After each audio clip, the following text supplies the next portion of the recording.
India में जैसे ही election declare होता है, पूरा का पूरा तंत्र इलेक्शन को फ्री एंड फेयर कराने के लिए मुस्तैद हो जाता है। सरकारें कोई डिसीजन नहीं लेती हैं, अधिकारी कोई काम नहीं करते हैं एंड पुलिस प्रशासन पूरा मुस्तैद हो जाता है इलेक्शन को फ्री एंड फेयर कराने के लिए। इंडिया में तो सिचुएशन ऐसा है कि ऑलमोस्ट हर साल कहीं ना कहीं इलेक्शन होते रहते हैं, जिससे ग्रोथ प्रोसेस बाधित होता है। और इन्हीं सब चीजों से निजात पाने के लिए मोदी सरकार का एक ड्रीम प्रोजेक्ट है, one nation one election. One nation and one election Modi सरकार का ड्रीम प्रोजेक्ट है बच्चों। मैं हूं प्रोफेसर हरेराम सिन्हा। आज के इस लेक्चर में हम इसी पे चर्चा करेंगे कि इसका इकोनॉमिक एडवांटेज क्या है एंड डिसएडवांटेज क्या है। तो बच्चों, बिना देर के हुए चलते हैं स्क्रीन पे, लेकिन उसके पहले आपसे एक रिक्वेस्ट है कि यदि आप इस चैनल पर नए हैं तो चैनल को सब्सक्राइब करके बेल आइकन दबाना ना भूलें बच्चों। वीडियो को लाइक एंड शेयर भी जरूर करें। एक और इंफॉर्मेशन आपके लिए, यदि आप NTA UGC NET JRF economics दिसंबर 2024 को क्रैक करके यूनिवर्सिटीज एंड कॉलेजेस में प्रोफेसर बनना चाहते हैं तो आप मेरा बैच एक्सेलेंस बैच ज्वाइन कर सकते हैं। आप मेरा एक्सेलेंस बैच ज्वाइन कर सकते हैं और अभी इस पे 30% का डिस्काउंट चल रहा है बच्चों। 10,000 का कोर्स अभी 7,000 मिल रहा है। ब्रह्मास्त्र 2 जो कि आपके GATE and IIT JAM economics 2025 के लिए है। यानी यदि आपने सपना देखा है कि आपको गेट क्वालिफाई करके आईआईटी से मास्टर्स और पीएचडी करना है तो फिर आप मेरा बैच ब्रह्मास्त्र 2 ले सकते हैं। इस पे भी अभी 30% का डिस्काउंट चल रहा है बच्चों। इस पे भी अभी 30% का डिस्काउंट चल रहा है। 15,000 का कोर्स 10,500 मिल रहा है। इन कोर्सेज में मैं आपको दे रहा हूं वीडियो लेक्चर, लाइव लेक्चर जिसमें हम क्वेश्चन डिस्कस करते हैं, पीडीएफ नोट्स, प्रैक्टिस के लिए question, mock test and personal mentorship. तो फिर देर किस बात की, आज ही आप इको पाठशाला का ऐप डाउनलोड करिए और लग जाइए अपने सपनों को साकार करने में। और यदि किसी तरह का कोई इशू आ रहा है तो आप मुझे इस नंबर 9910569227 पे आप मुझे डायरेक्टली कॉल भी कर सकते हैं। चलो बच्चों, अब देखते हैं one nation and one election का एडवांटेज एंड डिसएडवांटेजेस क्या है। चलिए बच्चों, तो सबसे पहले तो ये देखना है कि ये वन नेशन वन इलेक्शन क्या है एक्चुअली। तो बेसिकली जिस तरीके से मैंने आप लोगों को इंट्रोडक्शन में बताया कि इंडिया में ऐसी सिचुएशन है कि ऑलमोस्ट हर साल कहीं ना कहीं इलेक्शन होते रहते हैं, जिससे ग्रोथ प्रोसेस तो डिस्टर्ब होता ही होता है, आम पब्लिक की लाइफ भी डिस्टर्ब होती है, सरकार का खर्चा भी बहुत ज्यादा लगता है, अधिकारियों का तबादला भी बहुत तेजी से होता है, जिससे कि अधिकारी अपने प्रॉपर एफिशिएंसी के साथ काम नहीं कर पाते हैं। तो अब देखते हैं पॉइंट वाइज कि इसका इकोनॉमिक एडवांटेज क्या है। चलिए, तो बच्चों यहां पे आप इसको देख सकते हैं। सबसे पहली बात, यदि पूरे देश में एक साथ इलेक्शन होता है, यदि पूरे देश में एक साथ इलेक्शन होता है, लोकसभा, विधानसभा एंड लोकल बॉडीज का, लोकल बॉडीज में आपको municipality, gram panchayat and block level के जो इलेक्शन है, यदि पूरा का पूरा election Lok Sabha, Vidhan Sabha and local bodies का इलेक्शन एक साथ होता है, तो जो आदमी इन तीनों इलेक्शन को अलग अलग समय पे समय देता है, उसके लिए अलग अलग ट्रेनिंग दी जाती है, उसके लिए अलग अलग बैलेट पेपर से लेकर के ईवीएम मशीन तक जो खर्चे आते हैं वो एक बार में हो जाएगा। तो पहली बात तो यहां पे कॉस्ट सेविंग हो जाएगा बच्चों। कॉस्ट सेविंग यानी कॉस्ट सेविंग में भी आप यहां पे दे सकते हैं मैन पावर सेविंग, है ना बच्चों। मैन पावर सेविंग, आप जानते हैं बच्चों कि इलेक्शन कराने के लिए हमारे सरकारी अधिकारियों और कर्मचारियों का यूज किया जाता है और वो एक दिन का प्रोसेस नहीं होता है, आप बहुत अच्छी तरीके से जानते हैं। इसके पहले उनको कई दिन ट्रेनिंग दिया जाता है कि आपको इस तरीके से इलेक्शन कराना है। तो जितना दिन उनका ट्रेनिंग में चला, वो उनका जो मूल काम है, जिसके लिए उनको अपॉइंटमेंट किया गया है, जैसे कि स्कूल के टीचर्स या ब्लॉक के अधिकारी हैं, डिस्ट्रिक्ट लेवल के अधिकारी हैं, जिनको जो काम दिया गया है वो छोड़ करके इलेक्शन ड्यूटी में रखते हैं।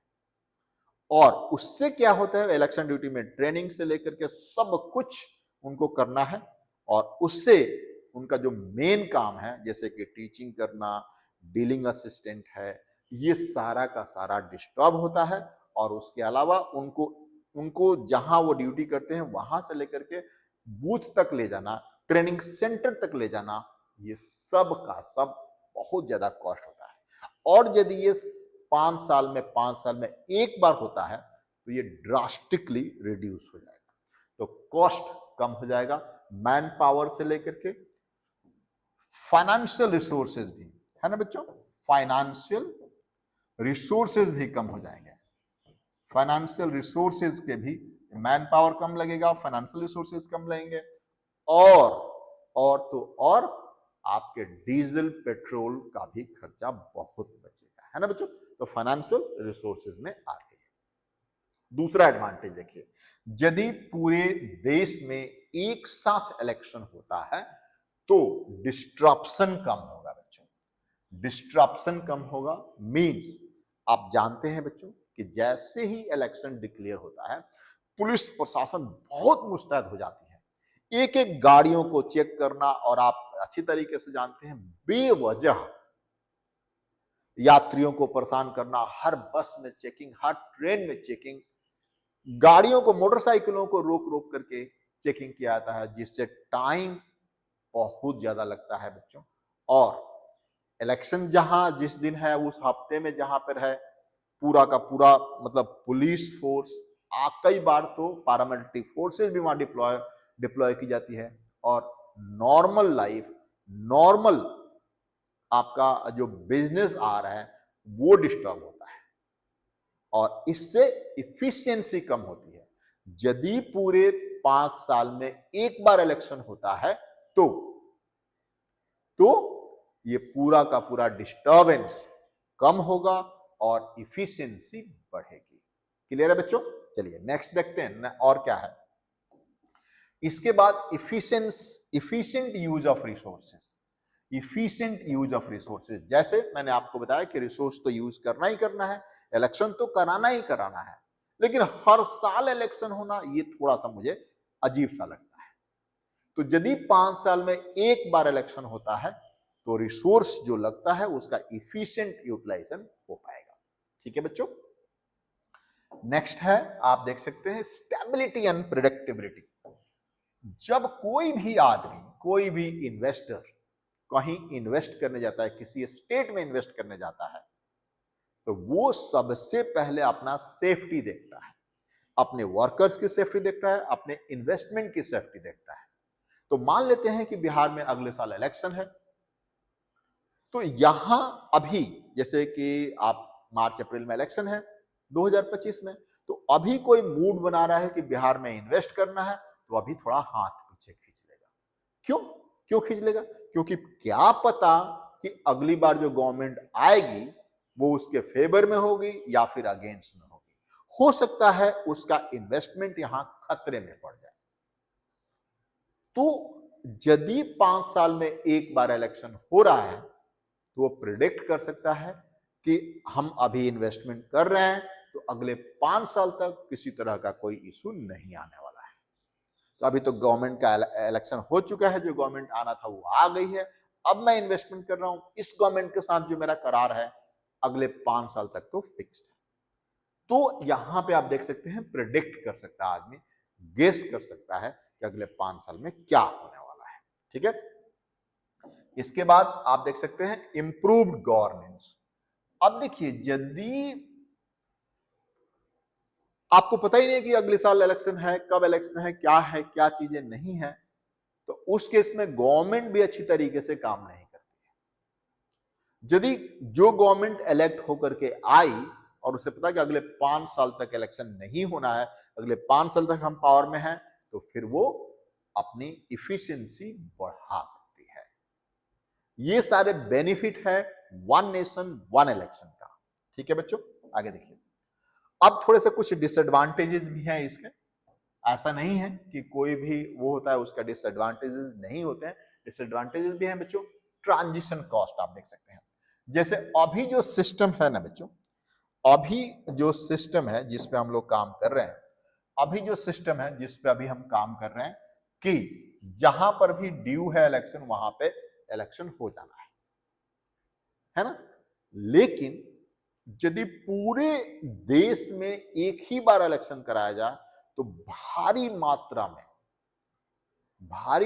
में इलेक्शन मटेरियल को एक जगह से दूसरी जगह ले जाना। दूसरी चीज यहां पे जो ट्रांजिशन की बात हो रही है सॉरी, कि अभी जिस स्टेज में है, जैसे कि अलग अलग जगहों पे अलग अलग समय पे अलग अलग इलेक्शन होते हैं, लेकिन अभी यदि उसको सिस्टम में करना है कि पूरे 5 साल में पूरे देश में एक ही इलेक्शन होना है, एक ही टाइम इलेक्शन होना है, लोकसभा, विधानसभा और लोकल बॉडीज का, तो फिर उसको पूरे सिस्टम को बदलना पड़ेगा, इलेक्शन कैलेंडर चेंज करना पड़ेगा और इलेक्शन कमीशन को भी इस पर बहुत ज्यादा काम करना पड़ेगा। ठीक है बच्चों, कॉस्ट ऑफ प्रिपरेशन भी बढ़ेगा बच्चों, क्योंकि बड़ा इलेक्शन होगा एक साथ, लोकसभा, विधानसभा, सबका इलेक्शन, लोकल बॉडीज का सबका इलेक्शन हम एक साथ करा रहे हैं, इसलिए हमारा कॉस्ट भी बढ़ेगा।